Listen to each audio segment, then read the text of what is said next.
This is the story of a man with 6 months to live and of the strangest honeymoon a bride ever had. A flight back into time, 6,000 years into the Iron Age of mankind, and the land of Karamoja.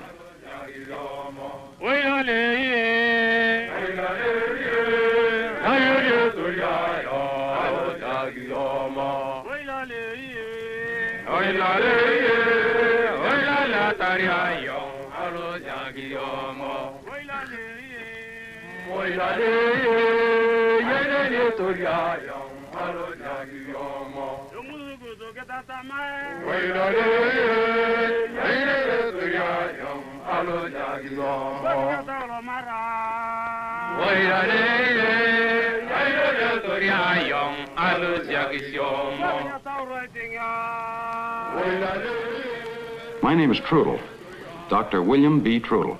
I'm a dentist by profession. This story rightly begins on the other side of the world, Tacoma, Washington, when doctors gave me the bad news. 6 months to live. I had always wanted to go to Africa.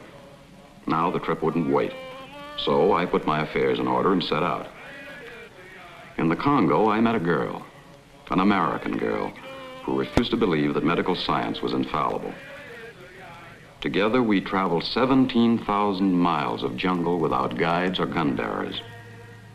It was the promise of death that had brought me here to a land where the promise of death lurked everywhere. And when at last we reached Karamoja, it was as if we had been transported back to the beginning of time. What you were about to see then is a film record of people as they lived 6,000 years ago.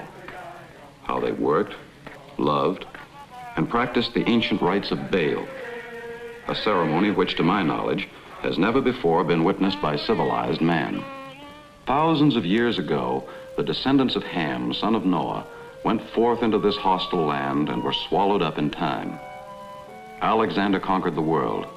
Christ was born. Technological advances gave to mankind a new way of life.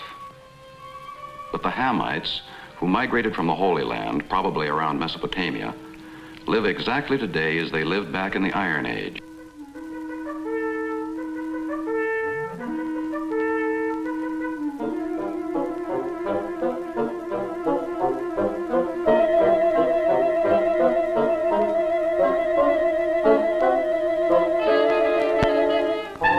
Warriors, their harsh, forbidding land has been avoided by even the bravest traveler.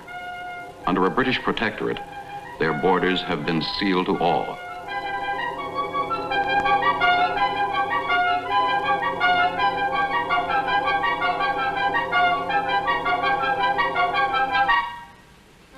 These are warriors on whose left shoulders they tattoo the number of men they have killed, right the number of women, for women bear future enemies and must be destroyed. Of Caucasian origin, their language is Hamitic. But here, as everywhere in Africa, there are those who speak Swahili. And it was in this language we were able to make ourselves understood. Their songs are often almost Polynesian in quality. Listen now to their song of greeting.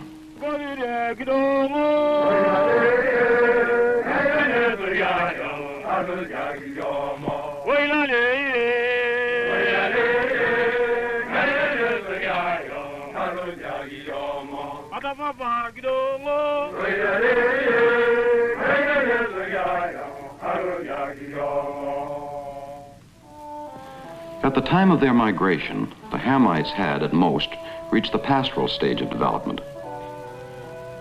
The Karamojans graze their cattle in the same manner today.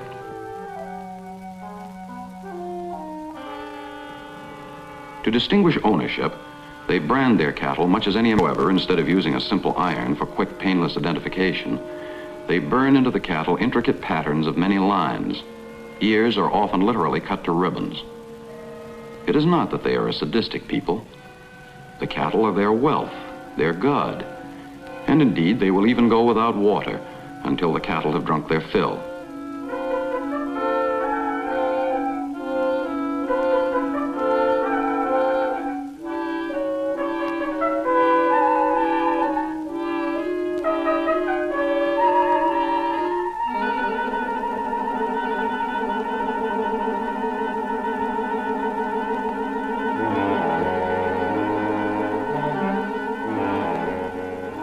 They do not believe the animal is being hurt.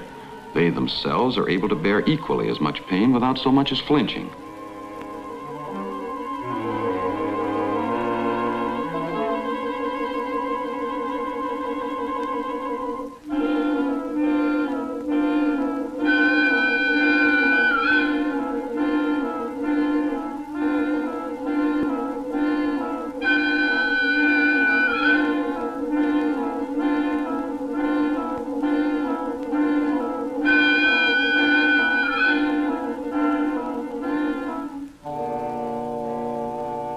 From infancy, Karamojans learn that a display of pain is unmanly. Not only are the ears pierced during childhood, but the two lower front teeth are removed. Then a hole is driven through the lower lip to make room for the ever-present lip plug.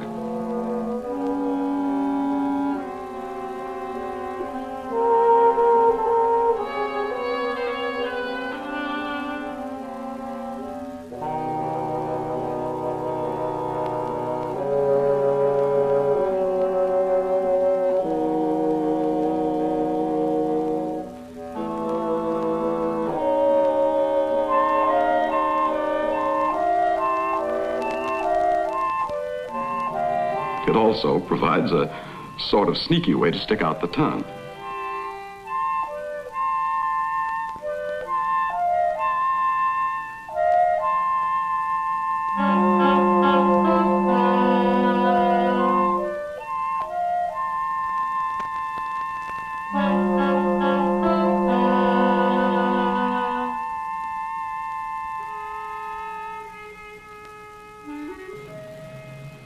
The plugs are made from metal or from clear and sometimes milky quartz.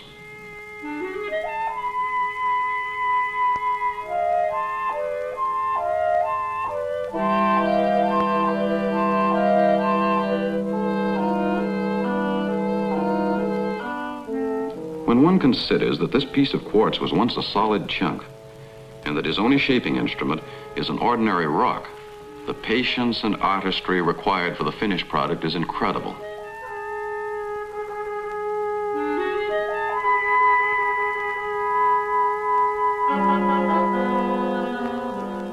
In order to be able to retain the plug in his lip when he becomes an adult, the teeth have to be removed to make room for the flange. When the boy's gums are healed, then the hole will be made in the lip.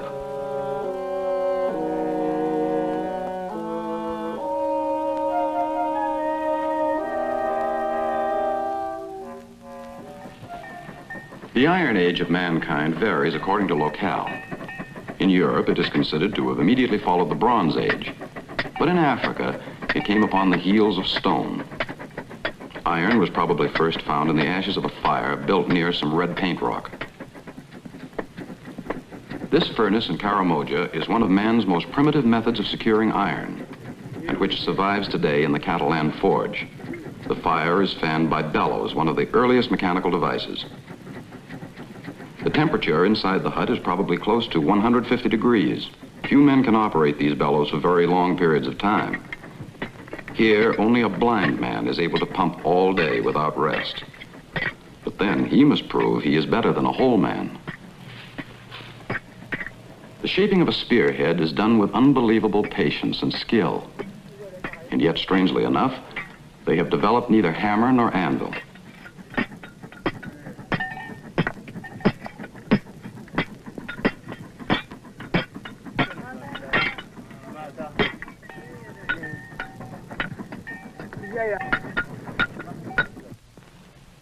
Ornaments.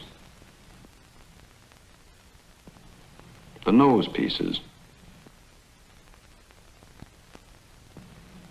They're incredibly sharp axes. All are fashioned by this most primitive of methods, pounding rock upon rock.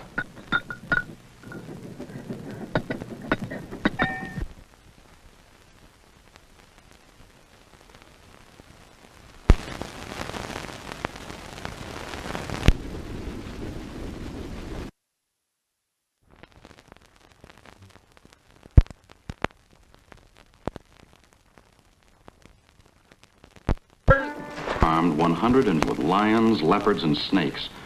A spear is a matter of life and death. He has come all this distance to the ironwork Low-Bore Mountains. To him, the spear is more than just a weapon to protect himself and family.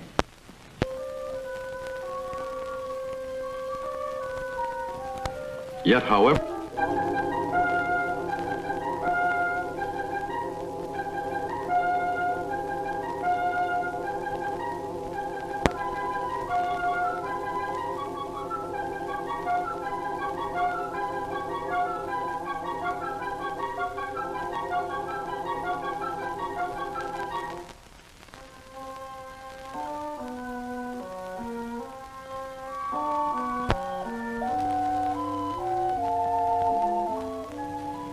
it is odd, too, that these people so skilled in metalcraft have not yet developed such basic tools as a pick and shovel. Here you see a hole, say 10 to 15 feet in depth. Often they must dig down 30 feet in search of Karamoja's most precious and elusive wealth, water. To accomplish this, they loosen the earth with sticks, then haul out the dirt in their ever-useful hardwood bowls.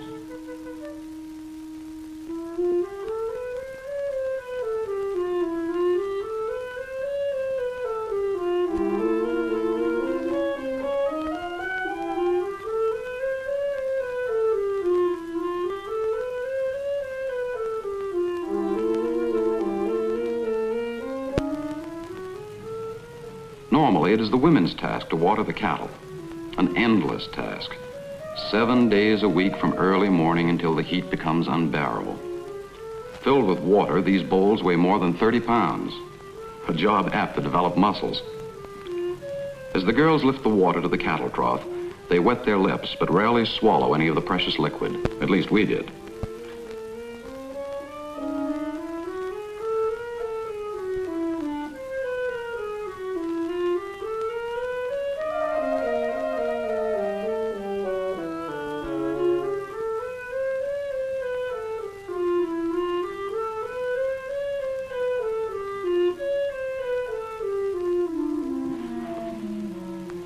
Despite the scarcity of water, the Karamojans are a clean cattle have been watered. They use sand for soap, scrubbing themselves until, like this magnet, they shine like living statues of gleaming onyx.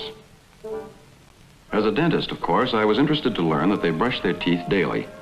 They chew they use it as a brush. It is quite a ritual, requiring half an hour a day. Throughout the tribe, I could find no evidence of tooth decay. And if you think that under any circumstances, get away from business, then you should have seen me in darkest Africa into the mouths of astonished savages.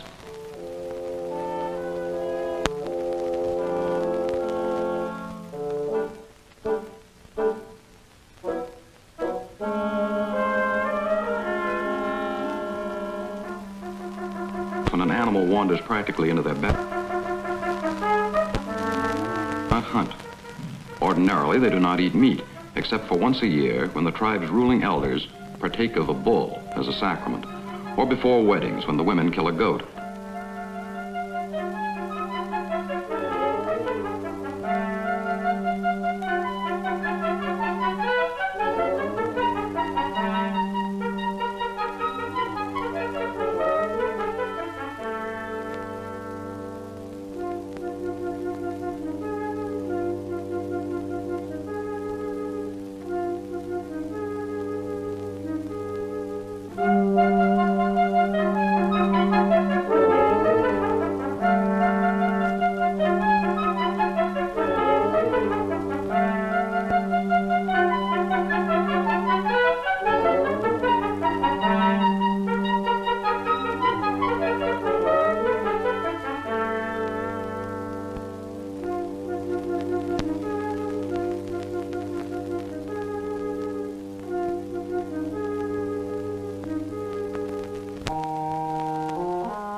Sole diet of the Karamojans is blood, drunk in the morning as the first rays of the sun appear.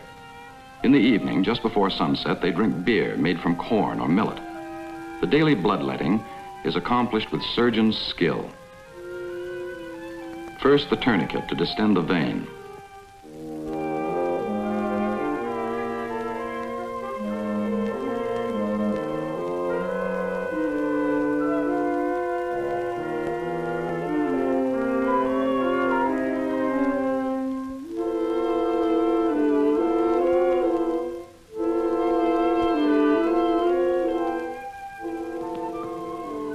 the blunt arrow, shot with just enough force to nick it.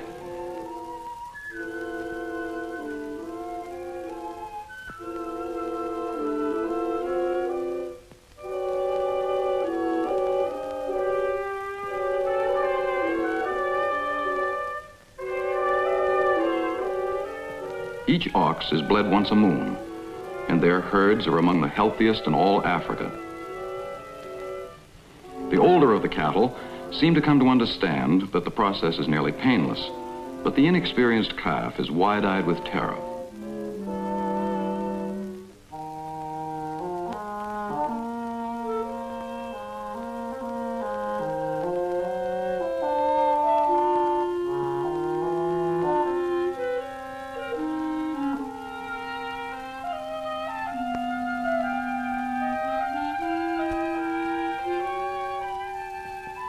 The men of Karamoja drink the blood immediately. Not a drop is wasted. The bowl thoroughly cleaned out.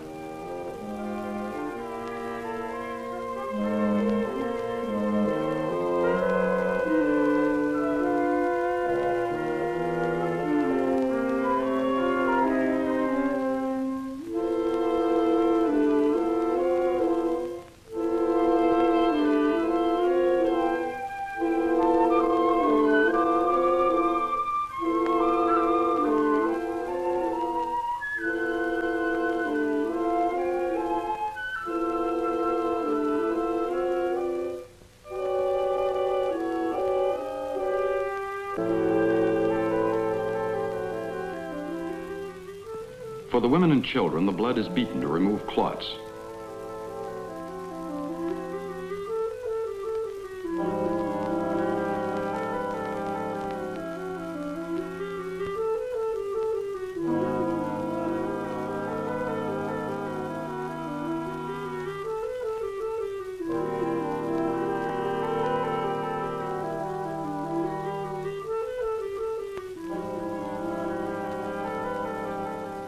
Then mixed with goat's milk. The nutritional value of blood has long been known to man. It is said that the hordes of Genghis Khan were able to sustain their forced marches by carrying a kind of jerky made from a mixture of dried goat's milk and horse's blood.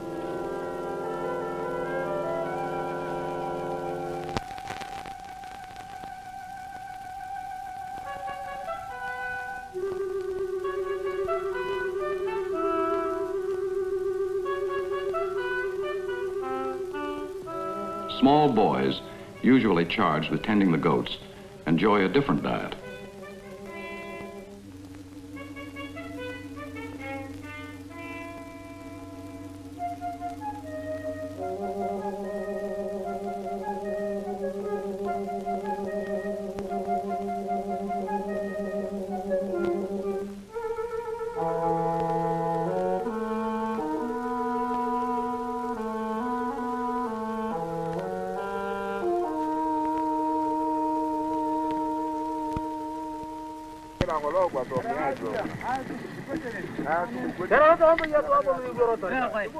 Nearly every able-bodied male in Karamoja is adept at woodworking.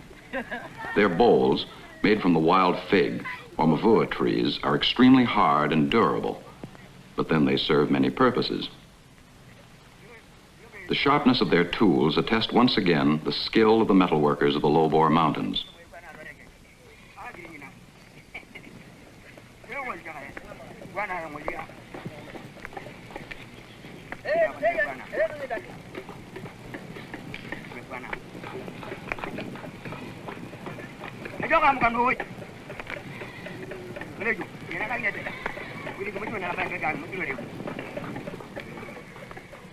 And the blades of their handmade tools are honed to a razor-edge sharpness.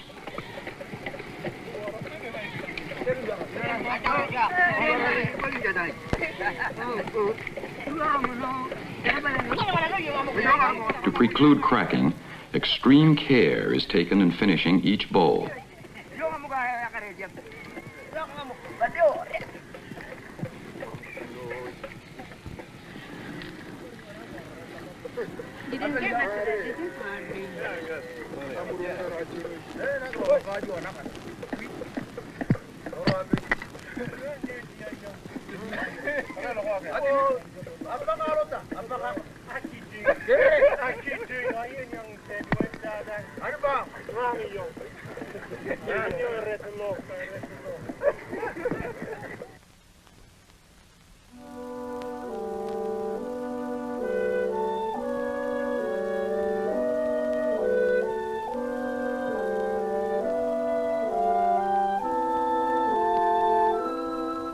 In addition to his spear, a staff and a stool are the inseparable companions of the Karamoja male.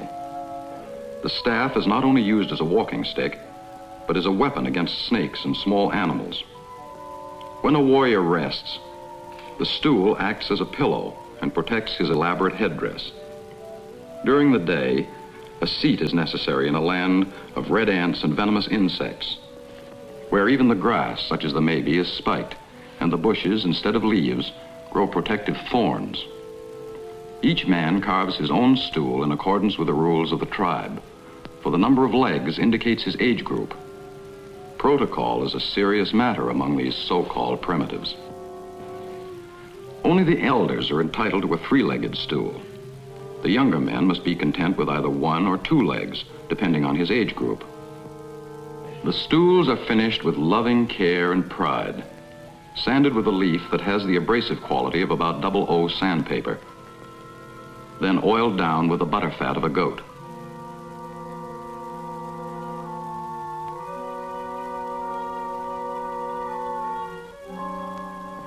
Every Karamojan man, woman, and child wears earrings, some as many as 8 in each ear. Ears are pierced at an early age. Since a Karamojan never displays pain, the youngster covers her eyes as large, sharp thorns are thrust through the earlobes and broken off.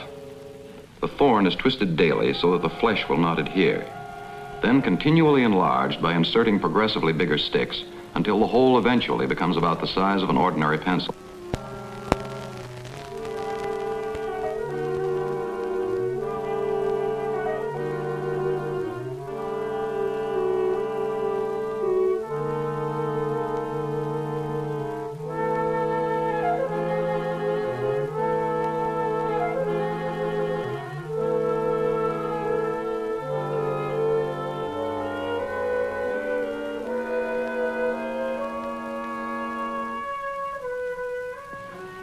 Another Karamojan notion of beauty is their breathtakingly elaborate hairdressing, clay for which is found only on the Ethiopian border, more than 150 miles distant.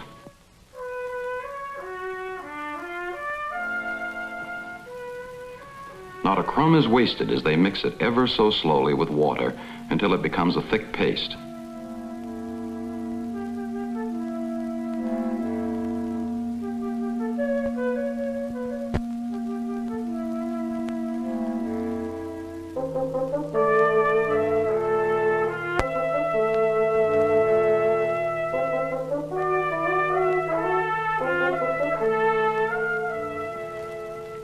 Clay from the old headdress is first removed, the hair properly matted down in preparation for the new one.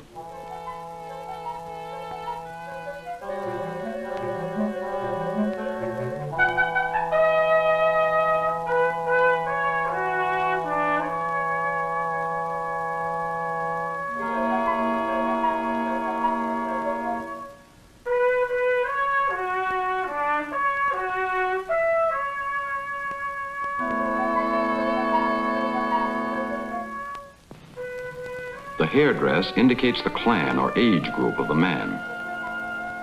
From 10 years to 15 years of age, the male's hairdress takes the form of a tiny wasp nest on the back of his head. As he becomes older, gradually the headdress is enlarged, until when he becomes an elder, his entire head is covered.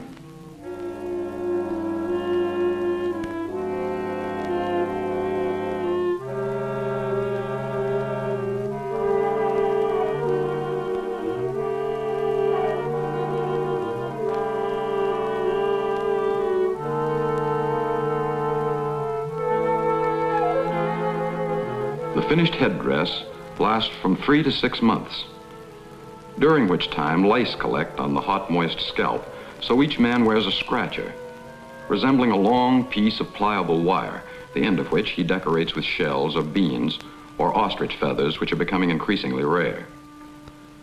The barber is a tonsorial artist in the truest sense of the word.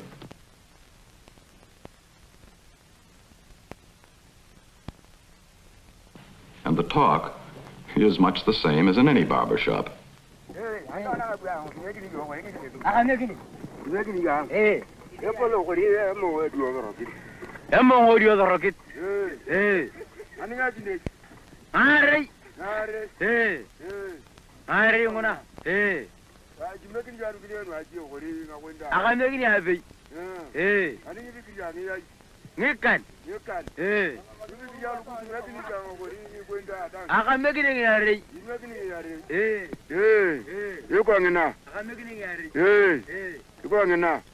Ani tokana juolo guruzi to merenge le jeni ngabronwa muna kolo pisuni ngabro ha tukudanya iki ni wania robo wangina kolo no wani kitusubi ga kamari dole mwatuba mini nuwa dole mwatuba ni bodenge kamura nomani dia kamura ka no dio ngola kalanyana ikia tubalo ide ba gitare ni kolo bunyaku tanyama nuwa tanyama ngitwa ka yunuwa kiyo kone na kia kamura kada tanyama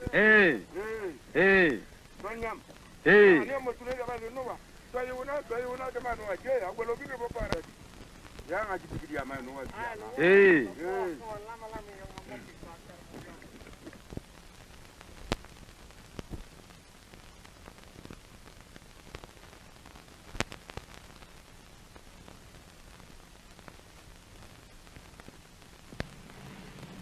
Women's heads are shaved, leaving only a circle up.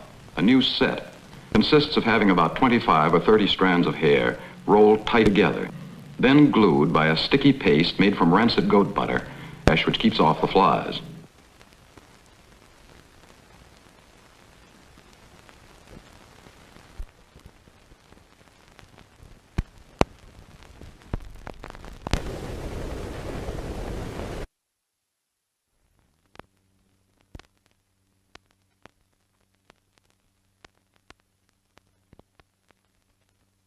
On serious domestic discord, it is not unusual to threaten suicide. Most of them carry a noose at all times, so that the thing is not altogether an idle one. Usually, the threat is enough to bring the husband back into line. Occasionally, their method of settling an argument takes on an even more formidable aspect. They simply wait till their husband is asleep, then bite off a toe or a finger at the first joint.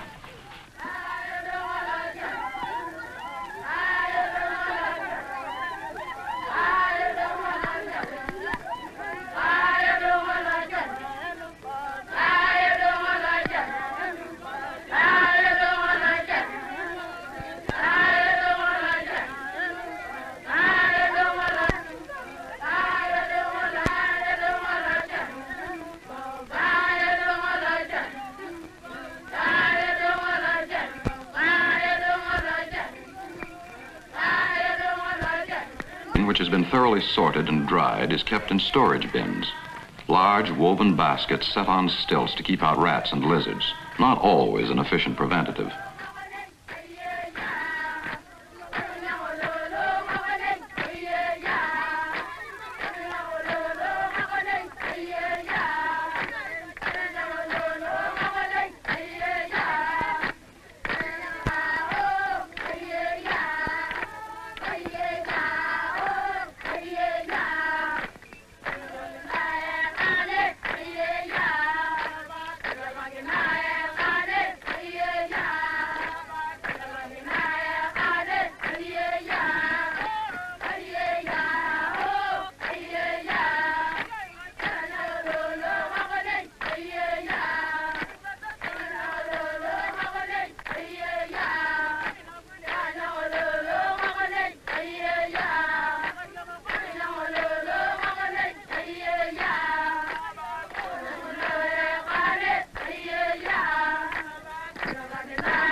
Millet removed from the bin is ground to a flour-like consistency, then is ready for beer making.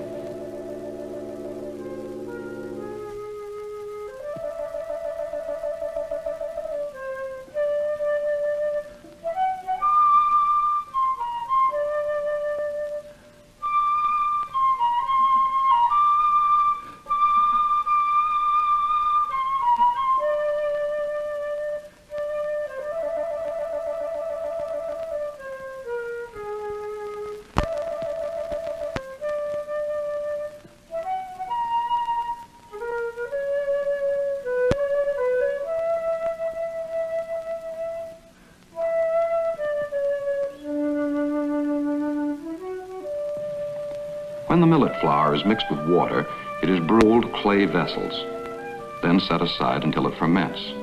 The beer has a surprisingly high alcoholic content, but excessive drinking is practically unknown. For if a drinker is even slightly obnoxious, he is ostracized for life from any further beer drinking in the company of others. He or she is never given a second chance.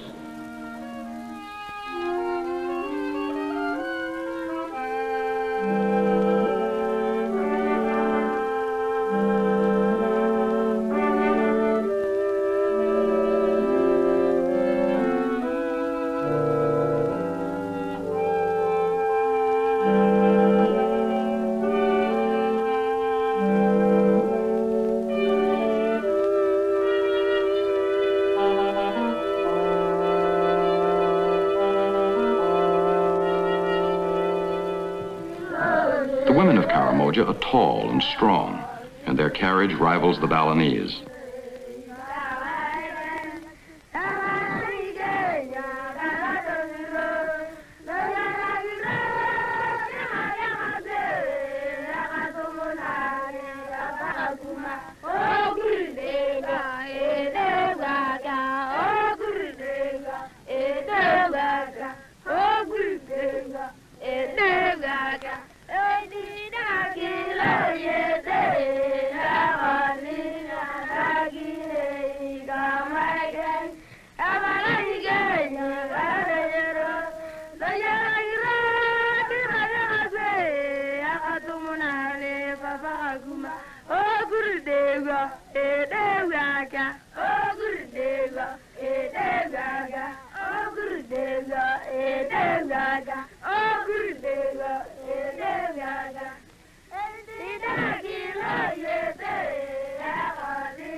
The old are respected, revered, and taken care of throughout their natural life. This is Tata, grandmother of the Karamojan people, oldest living member of the tribe. No one knows how old. Life expectancy of these people, once they pass the age of puberty, is incredibly long.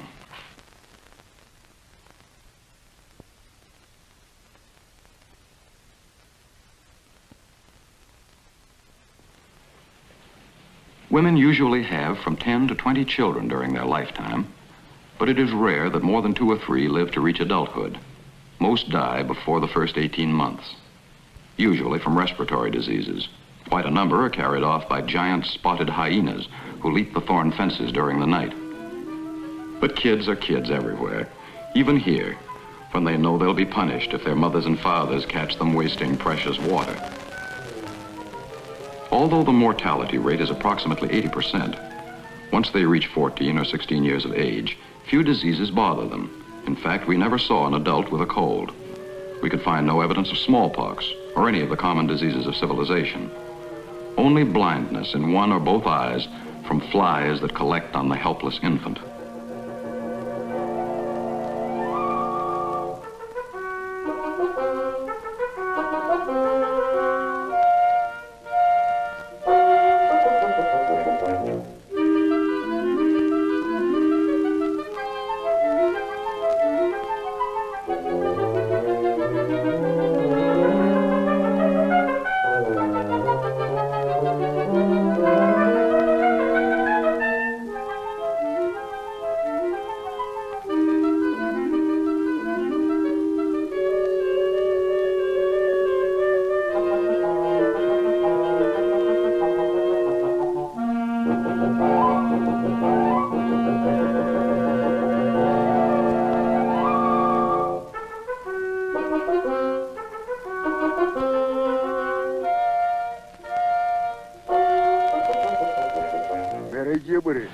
The word Karamoja means land of the old, for theirs is a patriarchal society. The word of the ruling elder is absolute law. Each family unit, each village, each tribe has a ruling elder or a cacicote. A village consists almost entirely of relatives.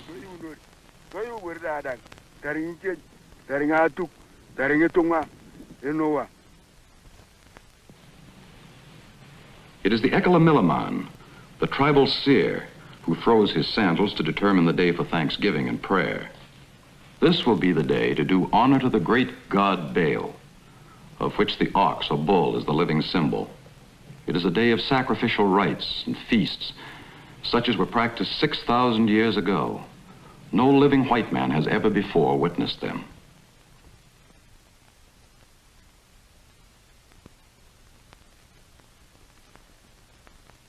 Oh, the great festival is proclaimed.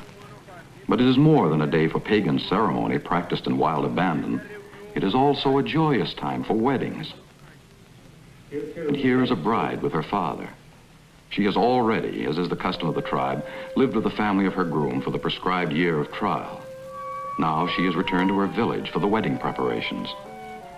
As the day of the great rites of Baal approach, the women of the bride's village give her a shower. Traditionally, they make a skirt from a newly killed goat. This is the only new garment she will ever own in her life. Prior to this, she has worn only hand-me-downs, occasionally having a new front piece sewn with shell beads. Now she is to have her very own, albeit somewhat larger and less revealing than heretofore. So all the women of the village, from the youngest to the oldest, pitch in. Possibly their enthusiasm is heightened somewhat by the fact that the goat will provide the only meat that they will eat all year. The meat is seared slightly, then eaten practically raw. It is left to the young women to butcher the goat.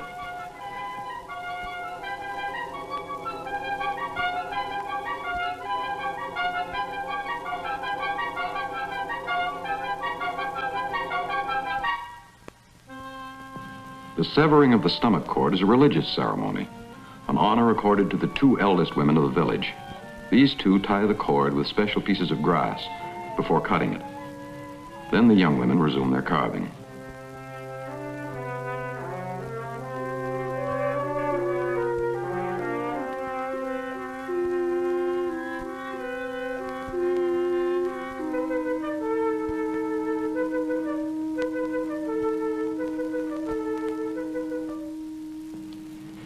Yet even though they anticipate this solid food eaten only once a year, they carefully lift out and save the blood, which is the mainstay of their diet.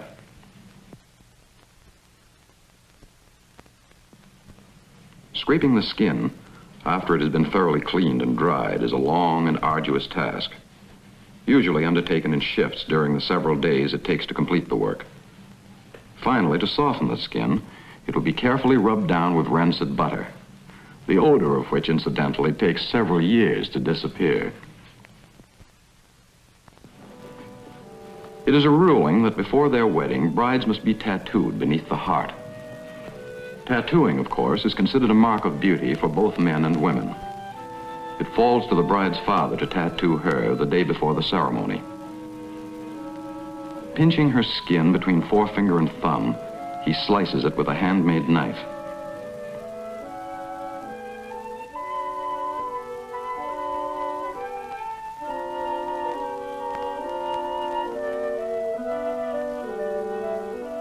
To ensure a scar, dirt is rubbed into the wound. Strangely enough, serious infection is rare. The stoicism with which the Karamojans undergo pain never fails to amaze.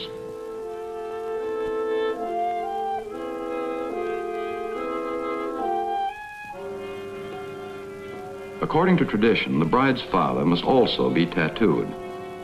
You will note the method of tattooing here is different from that which is used on the woman. First, lines are scratched with a twig. Then the skin is raised with a nail-like piece of metal before it is sliced with a crude knife. Although he does not cry out, the excruciating pain is evident from his hands gripping the staff, the expression on his face. From the tattoo marks, it is evident that this is his first daughter to be married. Among the Karamojans, daughters are more prized than sons, for upon her wedding, a daughter may bring a price as high as 2 cows and a bull, often paid for by the groom on the installment plan.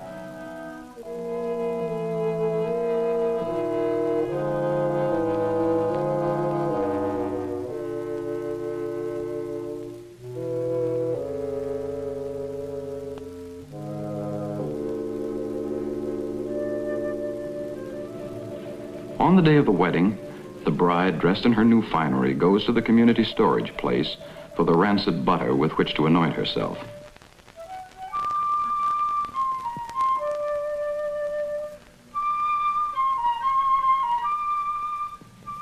Her smaller sister helps in this beautifying process, delighted because she has inherited the bride's old skirt.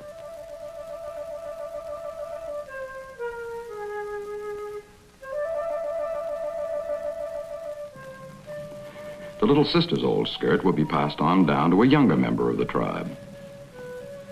Now the bride, her toilet completed, dons her wedding ring, a double neckband. It can be either of iron, copper, or brass, depending upon her husband's clan. And as he progresses, she will add the appropriate bands. In the meantime, the groom makes his preparations to claim his bride. First, he must wear a cape of leopard skin, which has been stored for just such an occasion as this. He is probably a trifle more exuberant than most bridegrooms at this moment, as he swishes the zebra tails on his arm and from time to time gives vent to a zebra cry out of sheer high spirits. He too is dressed in his best finery, with dancing bells on his knees and a most unusual lip plug made from the tusk of a wild boar.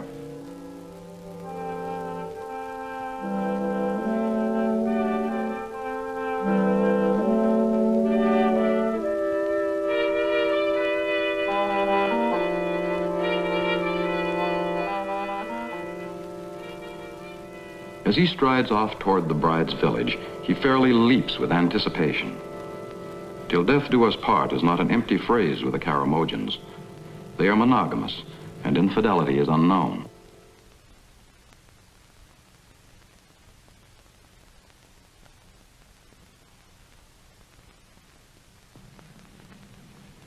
Once the prospective bride has left her future husband's village in preparation for her wedding, the groom is not permitted to touch her again until after the ceremony, even when she stands between his mother and his aunt, who holds her hands.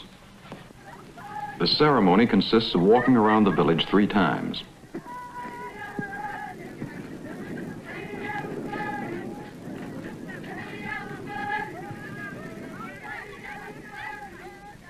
Followed, of course, by the youngsters who lend to the general confusion and excitement found at weddings from time immemorial.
After the 3rd trip, they re-enter the village, which calls for more zebra yells and dancing under the hot noonday sun, until at last, apparently tireless, they head for the great Thanksgiving festival. But the groom still cannot hold his wife's hand until he pulls her into his hut that night.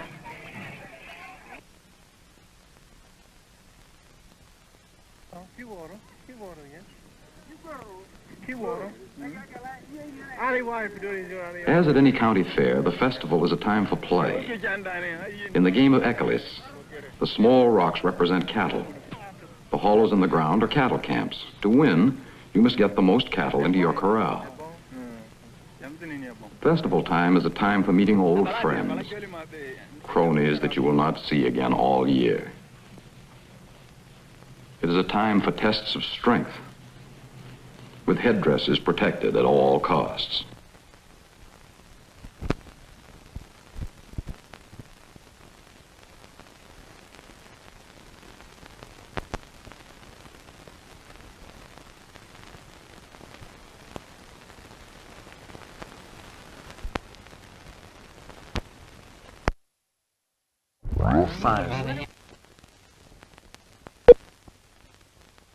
Warfare now, but a game calculated to develop the skills of young warriors, with which two villages may settle in a civilized fashion disputes over water holes or other arguments that may crop up between communities within the tribe.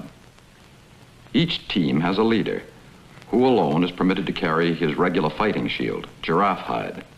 The other contestants use their sandals as shields. The game is similar to fencing. They hit each other's sticks, but they must hit the ground before each blow. They attempt to come as close as possible to an opponent's body, but hitting it constitutes a foul. It appears to be a painless enough way to settle an argument, unless, of course, somebody slips, in which case a head can very easily be broken. When one side retreats, the battle is over, and the victors, like small boys, hurl invectives after their departing foes.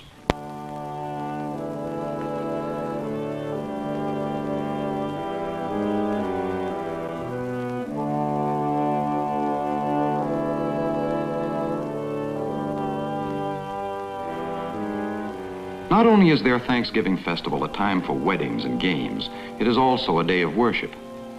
The early Hamites worshiped the god Baal, of which the ox or bull was the living symbol, embodying power, strength, and wisdom. The same religion, with its sacrificial feast, is being practiced today, nearly 6,000 years later in Karamoja. The custom of killing a god in animal form belongs to an extremely early stage of human culture. Later, when God became essentially man-like, killing a bull in his worship came to be regarded no longer as slaying the deity himself, but as a sacrifice